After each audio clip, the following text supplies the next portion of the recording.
आणि तुम्ही असंही म्हणालात की बीजेपीने खूप साऱ्या महिला मुख्यमंत्री दिल्या. फडणवीस साहेब, तुम्ही किती साली दिल्या हो महिला मुख्यमंत्री? मी जरा तुम्हाला यादी सांगितली पाहिजे. तुम्ही किती साली महिला मुख्यमंत्री दिल्या आणि काय काय केलं? फडणवीस साहेब, या देशामध्ये काँग्रेसने सगळ्यात आधी महिला मुख्यमंत्री दिली. सुचेता कृपलानी उत्तर प्रदेशला 1963 ते 67 काळामध्ये मुख्यमंत्री होत्या.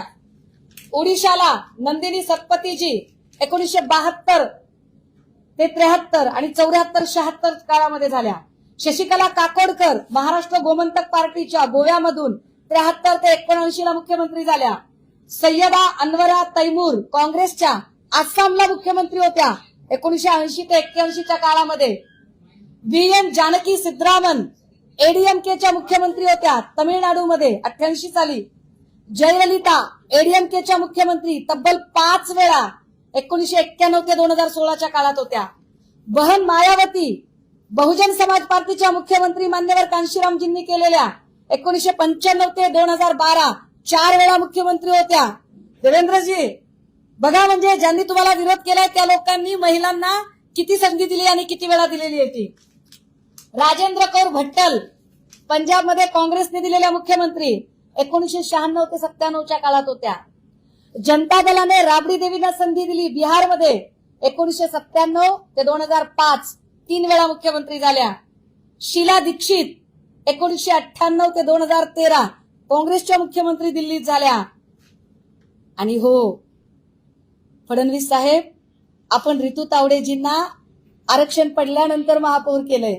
मी हे अभिमानाने सांगितलं पाहिजे की किशोरीताई पेडणेकरांच्या वेळेला सर्वसाधारण जागा होती, तिथे पुरुष बसवता आला असता. परंतु मला अभिमान आहे माझ्या पक्षप्रमुखांचा की सन्माननीय पक्षप्रमुख उद्धव साहेबांनी सर्वसाधारण आरक्षण असताना आणि पुरुष बसवता येत असतानाही किशोरीताई पेडणेकरांची निवड त्या जागेसाठी केली.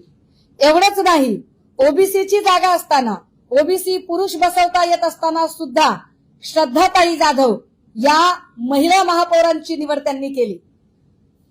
खुली जागा असताना आणि पुरुष आणि राऊत यांची निवड केली.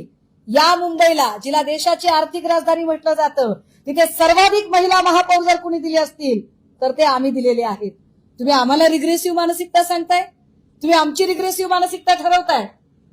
परत ते काय म्हणाले? ते असं म्हणाले की मी चॅलेंज देतो माझ्या स्तरावरच्या. फडणवीस साहेब, तुमचा स्तर कोणता सांगा मला एकदा. नामदेव ढसाळांची फार सुंदर कविता होती, तू ही यत्ता कंची र, तू ही यत्ता कंची. फडणवीस साहेब, तुमचा स्तर कोणता ते सांगा मला. तुम्ही तुमचा स्तर कसा ठरवताय? तुम्ही वर्णव्यवस्थेच्या अनुषंगाने तुम्ही श्रेष्ठ आणि मी कनिष्ठ आहे असं म्हणू इच्छिताय का, जेणेकरून मला बोलायचा अधिकार नाही असं म्हणताय? मी अगदी पत्रकार परिषदेच्या सुरुवातीला म्हटलं, छू म्हटल्याबरोबर चित्रविचित्र आवाज काढून भुंकणाऱ्या लोकांना उत्तर देण्यासाठी पत्रकार परिषद नाही. तुम्ही छू म्हटल्यावर त्यांनी काल सांगितलं की पवार साहेब म्हटले तर नाही असं तुम्ही म्हणताय. याचा अर्थ तुम्ही प्रणिती शिंदे आणि सुप्रिया सुळे या दोघींचा अवमान करताय. कारण हे बिल संसदेतलं बिल, हे बिल महिला प्रतिनिधित्वाचं बिल, हे बिल महिलांच्या अधिकाराचं बिल, दोघीही संसदेत आहेत. आणि दोघींनी तुम्हाला सांगितलं, दोघींनी उत्तर दिली आणि दोघींच्या उत्तरांना तुम्ही नाकारता. याचा अर्थ तुम्ही महिलांना कमी लेखता, हा स्पष्ट अर्थ आहे. तुम्ही सुप्रियाताई आणि प्रणितीजी दोघी जणी बोलल्यावर छे छे तुम्ही काय पवार साहेब बोलले पाहिजे म्हणजे महिलांनी उत्तर दिल्यावर तुम्ही त्यांना तुच्छ समजताय. तुमचा स्तर तुम्ही श्रेष्ठ दाखवताय. मग तुम्ही म्हणाल की माझ्या स्तरावरच्या लोकांनी. तुमचा स्तर कसा ठरतो? वर्णश्रेष्ठत्वाने ठरतो की पदाने ठरतो की वयाने ठरतो? जर तुम्ही पदाने मुख्यमंत्री आणि मी तर कोणीच नाही बाबा, मी तर आमदार नाही, खासदार नाही, मी तर कोणीच नाहीये. हा, पण हे बिल माझ्यासाठी महत्वाचं आहे कारण मी सुद्धा त्याच्यातनं जाऊ शकते.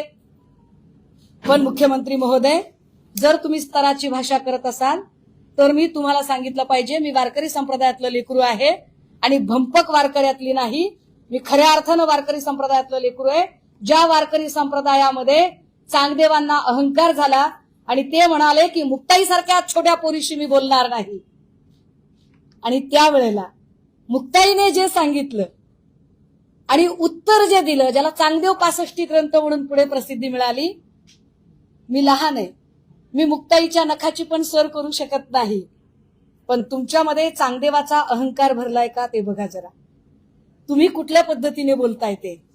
आणि होय, तुम्हाला फार महिलांचं वाटतंय ना की आम्ही खूप महिलांना देतो, आम्ही खूप महिलांसाठी करतो, आम्हाला फारच महिलांच्या अधिकारांची कदर आहे, आम्ही किती महिलांना नेतृत्व दिलं ते बघा, आम्ही कसं महिलांच्यासाठी काम करतो ते बघा. तर पुन्हा एकदा तुम्हाला मी शेवटची आकडेवारी अजून एक दिली पाहिजे. ती आकडेवारी अशी आहे साहेब की तुम्ही जे काही एकूण मांडलं त्याच्यामध्ये तुम्ही जे सांगितलं की आम्ही महिलांना खरं आरक्षण देतोय, 145 उमेदवार तुम्ही लढवले, किती महिलांना उमेदवारी दिली? तुम्हाला खरंच महिला नेतृत्वाची चाड आहे. अहो, एका पंकजा मुंडेने बिचारीने म्हटलं की मी लोकांच्या मनातली मुख्यमंत्री आहे. फडणवीस साहेब 12 वर्ष त्या माऊलीला विजनवासात जावं लागलं. हे महाराष्ट्र विसरलेला नाही. फडणवीस साहेब, तरीही तुम्हाला जर असं वाटत असेल की मी खरा महिला धोरणाचा पुरस्कर्ता आहे आणि आम्ही रिग्रेसिव्ह, तर चला आम्ही मान्य करतो, तुम्ही प्रोग्रेसिव्ह मानसिकतेचे व्हा.